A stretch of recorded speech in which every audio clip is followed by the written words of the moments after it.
नमस्कार। संकेतों और शब्दों के माध्यम से मनुष्य ने परस्पर जानने पहचानने की कोशिश की। मानवीय सभ्यता के विकास में बहुत से पड़ाव आए, कुछ ने उसे बुलंदियों तक पहुंचाया तो कुछ ने उसकी रफ्तार को धीमा किया। सभ्यता का विकास जैसे जैसे होता चला गया वैसे वैसे संचार के रूप हमारे सामने आते चले गए।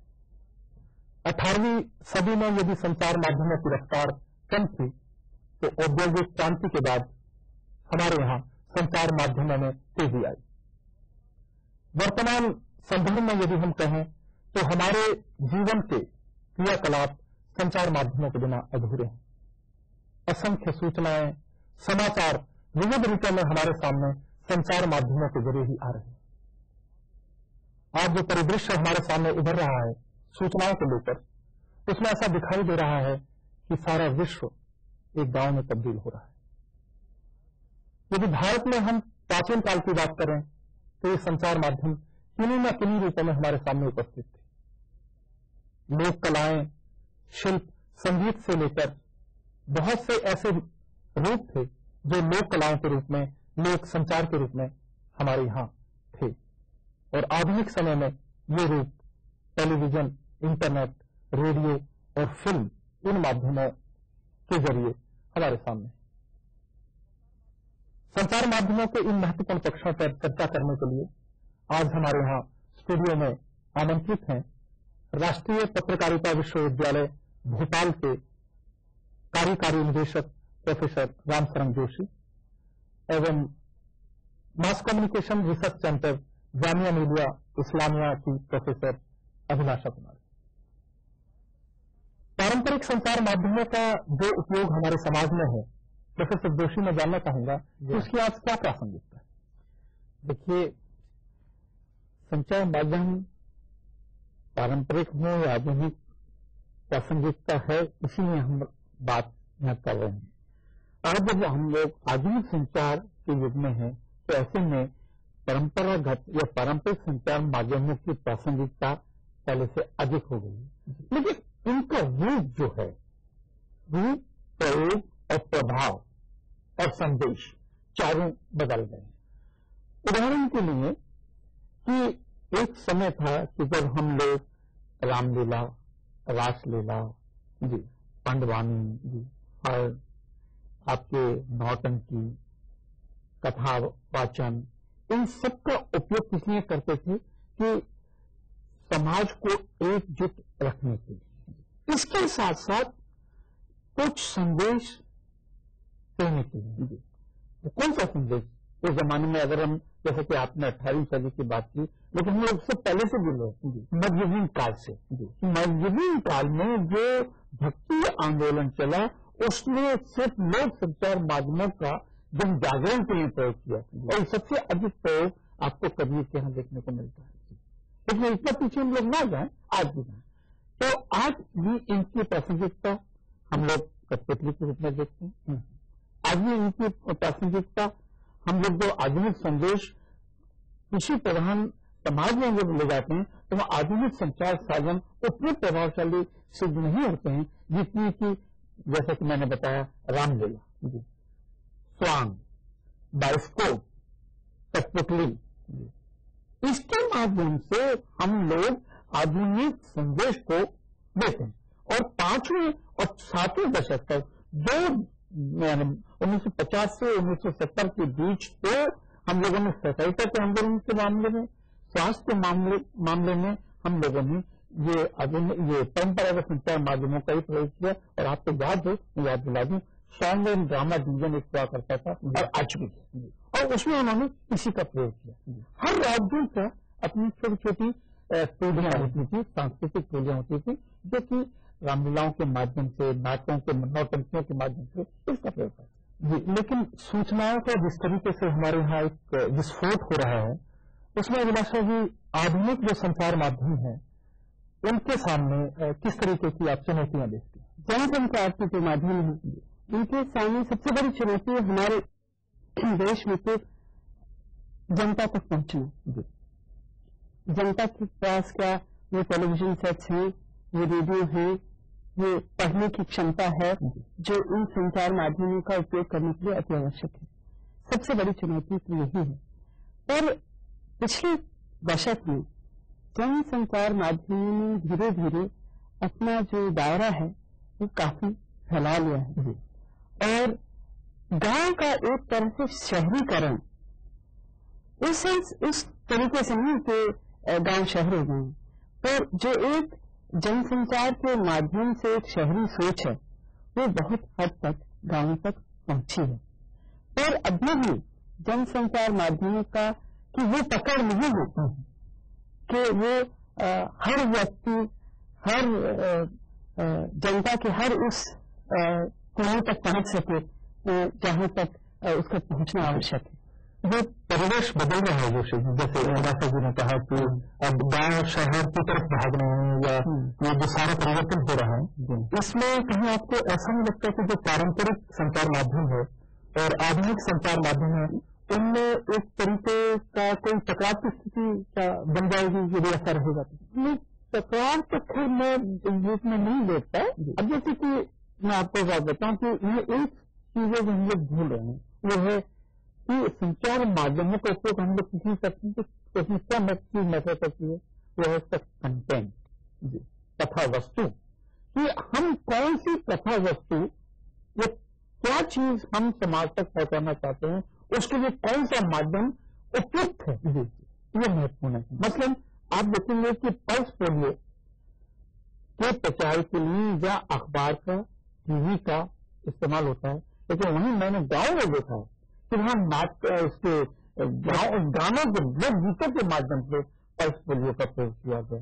वहां पे जो जमाने में जो छोटे छोटे जो कलाकार हुआ करते थे उनके माध्यम से पल्स पोलियो का, साक्षरता का आंदोलन का जो विस्तार हुआ उसमें इसी अपने जो परंपरागत जो संचार माध्यम है उसे किया गया। अब जब आप टकराव की बात करें, मेरा ये कहना है कि आधुनिक जो समाज है वो परंपरागत जो संचार माध्यम है उसको इस्तेमाल कैसे करे। जैसे आप विज्ञापन की बात करें, आज सबसे अधिक जो आधुनिक विज्ञापन का जो माध्यम है वो परंपरागत जो कंटेंट है उसका इस्तेमाल कर रहा है, उसकी पृष्ठभूमि का इस्तेमाल कर रहा है। जैसे आप देखेंगे कि अर्बन प्रोडक्ट को छपाने के लिए आप चैतन्य पहुंच रहे हैं, बाड़मेर पहुंच रहे हैं, आदिवासी क्षेत्रों में पहुंच रहे हैं और उन्हीं के तरह से इस्तेमाल करें। तो वो टकराव नहीं करें, नहीं करें कि उसको किस तरह से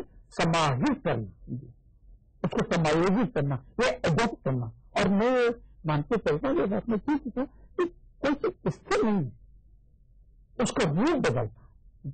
तो बजाय कि कोई कंसंट्रेशन होगा ऐसा मैं नहीं मानता, उसको दोनों को बदलना पड़ेगा जी। लेकिन आप देखें कि जैसे आधुनिक संचार माध्यम में इंटरनेट जैसा जो एक माध्यम हमारे सामने आया है, अभिलाषा जी ऐसे कौन से बिंदु हैं इन आधुनिक संचार माध्यमों के होते हुए भी जो व्यक्ति को पारंपरिक माध्यमों की ओर खींचते? देखिए, मैं जोशी जी की एक बात पे थोड़ा कहना चाहूंगी कि अगर आप पिछले दशक के गाँव और ड्रामा डिवीजन के काम को देखें तो उसके अनुभव से एक चीज बहुत अच्छे तरीके से निकलती है कि कुछ चीजें ये साधन कह पाते हैं, कुछ चीजें ये साधन नहीं कह पाते, और जहां उन चीजों के कहने का प्रश्न उठता है वहां फिर हमको वापस जनसंचार माध्यम की ओर जाना पड़ता है। जैसे कि आप देखें कि आप जब श्वेत क्रांति या हरी क्रांति के बारे में बात करते हैं तो प्रमुख भूमिका उसकी रेडियो और टेलीविजन की ही रही है। इसके अलावा आप ये देखेंगे कि जोशी जी ने बिल्कुल ठीक कहा कि एक समन्वय हो रहा है इन सब चीजों का और स्थिरता जो है वो अब कोई उसके बारे में बात भी नहीं करता क्योंकि बाजारीकरण के संदर्भ में तो जो है सब माध्यम उसके प्रभाव से बदल रहे हैं और जो नई टेक्नोलॉजी आ रही है वो भी इसी तरह से इन चीजों में माध्यमों में समन्वय हो रही है जिस तरह से पहले परंपरागत माध्यम जनसंचार माध्यमों के साथ हुआ और अब इन दोनों माध्यमों का नई टेक्नोलॉजी के साथ हो रहा है। जोशी जी मेरा एक सवाल और है कि ये नई टेक्नोलॉजी के आने से निश्चित रूप से जो सांस्कृतिक प्रश्न हैं वो बड़े दूसरे रूप में हमारे सामने हैं। वो सांस्कृतिक पक्ष यदि लिए जाए तो खासतौर पे जो पारंपरिक माध्यमों में जो पक्ष है संस्कृति का वो पक्ष आधुनिक जो माध्यम है उनमें कहीं ऐसा नहीं लगता कि आपको वो कहीं नीचे चला गया? देखिए नीचे तो खैर नहीं गया लेकिन एक टेक्नोलॉजी से अपन शुरू करें कि जिस जनसंचार माध्यम में जो एक नया डायमेंशन नया आयाम जोड़ा है वो है कन्वर्जेंस टेक्नोलॉजी। वो बहुत ही महत्वपूर्ण यानी आने वाले समय में आप टेलीविजन से बातचीत कर सकेंगे या जिसे बोलते हैं इंटरेक्ट कर सकेंगे। अब ये कन्वर्जेंस टेक्नोलॉजी अगले 5 वर्षों में दिल्ली से लेकर के दूर दराज गांव तक पहुंचने जा रही है। जाहिर है कि इसका प्रभाव जो है हमारे पारंपरिक संचार माध्यम में उस पर भी पड़ेगा। देखिए दूसरा पक्ष जो एक और जो महत्वपूर्ण है वो ये कि भाव पक्ष मनुष्य का भाव पक्ष वो सब कुछ ही बौद्धिक पक्ष नहीं है कि संचार माध्यम केवल मस्तिष्क को अपील करे जरूरी नहीं साथ साथ ये कि हृदय को स्पर्श करता है या नहीं।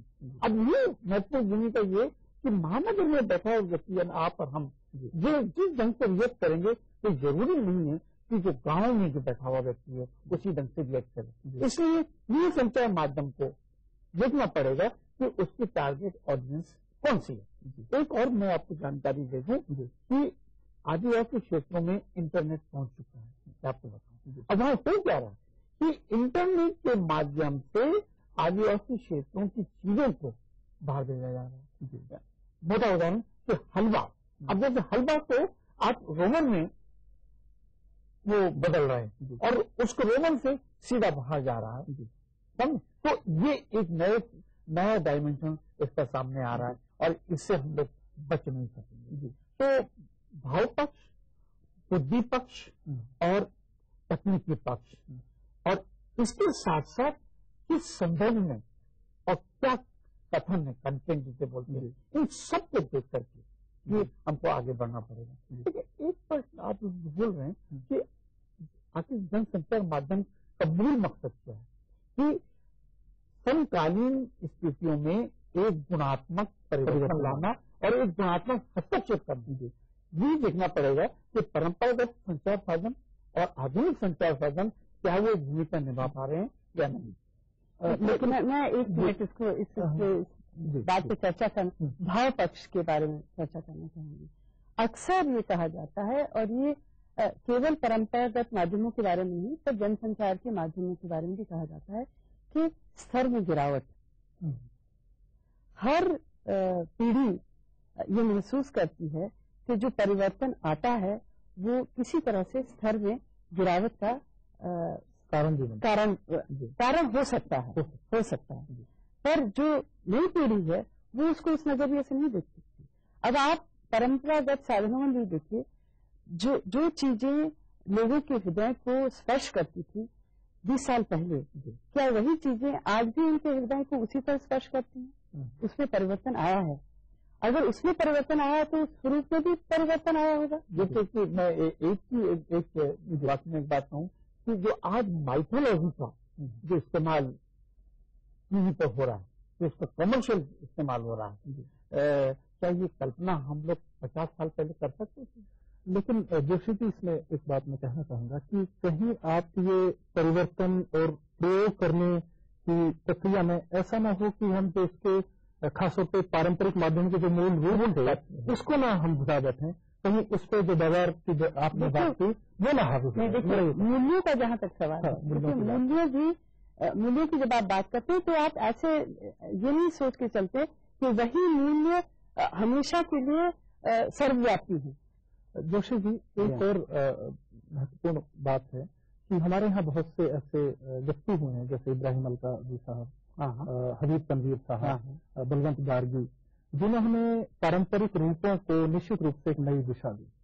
तो क्या जो बाजार का जो एकदम अतिक्रमण की स्थिति है उससे बचते हुए जैसे लोगों ने प्रयास किए हैं उसको यदि हम पक्ष उसका ज्यादा रखें तो कैसा रहेगा? जो अपने तीन जो हमारे महान नाट्यकर्मी जनकर्मी उनमें सबसे बड़ा हबीब तनवीर, ये इसकी ज्वलंत उदाहरण है कि आज आधुनिक काल में उन्होंने परंपरा को किस तरह से सुरक्षित रखा है। आज भी आप देखते हैं कि जो के छत्तीसगढ़ी शैली में नाटक करते हैं, एक नहीं, उन्होंने एक अलग ही स्कूल बना दिया। तो इससे स्पष्ट हो जाता है, हमें हबीब साहब ने जो योगदान दिया उससे स्पष्ट है कि हम इस बाजारीकरण के युग में भी हम अपनी परंपराओं के जो आधारभूत तत्व हैं, वाइटल एलिमेंट्स हैं, उसको हम सुरक्षित और जीवित रख सकते हैं और उनके माध्यम से एक वांछित प्रभाव पैदा कर सकते हैं। मैं ये मानती हूँ। एक अभिलाषा जी, एक सवाल और बड़ा यहाँ प्रासंगिक है कि आज के समय में आप संचार के किस रूप को सबसे ज्यादा प्रभावी मानते हैं समग्र भारत के परिप्रेक्ष्य में यदि आप बात करें? देखिए, जब आप समाज के परिप्रेक्ष्य में किसी चीज को देखते हैं तो आप ये महसूस करते हैं कि कोई चीज अकेले प्रभाव नहीं डालती। एक समक्ष चीजों का जो है जो प्रभाव, मतलब सारी चीजों का जो एक प्रभाव पड़ता है वही जो है लोगों के ऊपर असर करता है।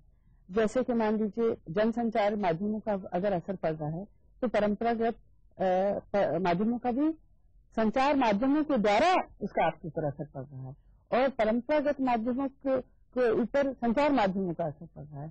हमारे और आपके ऊपर हमारे परिवार और समाज का असर पड़ रहा है, जिसके नजरिए से हम इन परंपरागत माध्यमों को और जनसंचार के माध्यमों को देख रहे हैं। अभिलाषा जी, जो आपने अभी संचार माध्यमों के प्रभाव की बात कही सम्मिश्रित रूप से, निश्चित रूप से वो एक महत्वपूर्ण पक्ष है और आने वाले समय में ये हमें मानना होगा कि पारंपरिक संचार माध्यमों का अपना स्थान है और आधुनिक संचार माध्यमों की अपनी जगह है।